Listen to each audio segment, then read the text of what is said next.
Phone આવે ને તો કાપી નાખવા કરતા મારા તરફથી એને કોંગ્રેટ્સ કહેજે. એટલે જે ઉત્કર્ષ કહે છે એ સાચું હોય તો એમ પણ કહી દો ને કે એ દિવસે રાત્રે રૂમમાં તમારા બંને વચ્ચે શું શું થયું હતું. પણ આજે મને સમજાય છે કે એ મારો ડાઉટ ખોટો નહોતો. તું કબૂલ કરે કે ના કરે પણ તારી હકીકત એ જ છે તું કિંજલને પ્રેમ કરે છે. બાકી કિંજલ, મેં તો બળેની દુકાન પણ જોઈ હતી અને આજે જો આઈ મસ્ટ સે આઈ એમ પ્રાઉડ ઓફ યુ. કિંજલ, શું વિચારી રહી છે? કઈ નહીં, બસ એમ જ કે આ અમેરિકાથી ભારત પાછું આવવાનું કેમ થયું? કિંજલબેન, મોહનભાઈ છે કે નહીં? પપ્પા તો ડોક્ટર પાસે ગયા છે, પણ તમે આવો ને, બેસો. અને હા, આજની વીસીની મીટિંગ માટે અમે અમારા તરફથી ખાસ તૈયારીઓ કરી છે. ચોફી અને કેક. કિંજલબેન, કેકનું નામ લીધું ને કેક હાજર છે. અને આજના કેકની ખાસિયત છે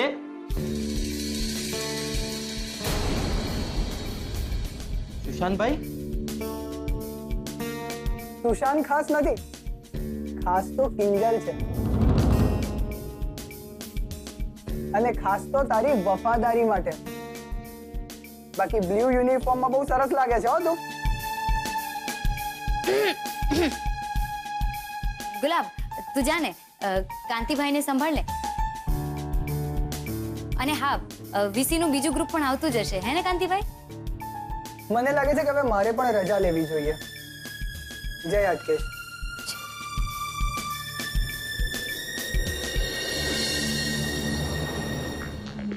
ઉત્તરીણી કિંજલબેન, મને તો નથી લાગતું આ સુશાંતભાઈ છે. પેલું પિક્ચરમાં આવે ને એને શું કહેવાય? ડુપ્લિકેટ. હા, નહીતર આમના ફંડમાં કોઈ ગરી ગયું છે ને એ નક્કી. નહીતર સુશાંતભાઈ અને એટલા ડાયા હશે. હવે મારે એના વિશે વિચારીને ટાઈમ વેસ્ટ નથી કરવો. મને તો સેજલની ચિંતા થાય છે. તો એક કામ કર, વીસીની મીટિંગ સંભાળ.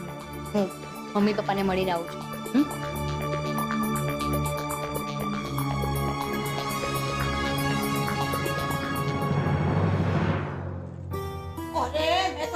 ચોખ્ખું કહી દીધું કે મોહન ઘરે ન હોય ને તો એની જોડીને હું તમારી હારે ન મોકલું.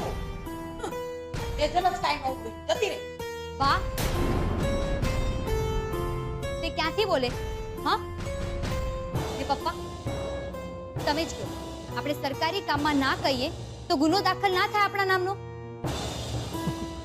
કિંજલ સાચું કે છે. હા, તું તો બોલવાનો જ ને. બાપ દીકરી બે એકબીજાની બકરી. પૂછો એટલે માથું હલાવીને બે બે કરવા માંડશે. બાકી કોઈ નહીં ચિંતા છે કે સેજલનું હું થયું? ચિંતા તો હોય જ ને બા, કેવી વાત કરો છો?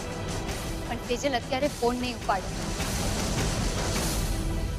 અને પદ્મા આંટી અને રૂપેશ જીજુ બંને ફોન બંધ કરીને બેઠા છે.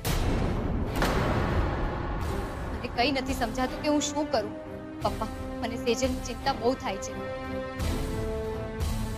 અરે એમ કાઈ નથી થતું. અને થવાનું જોત ને તો સાપનો ભારો થઈને આવતે જ નહીં. બાકી 1 કરોડ મળવા આની સુની વાત નથી ભાઈ સાહેબ.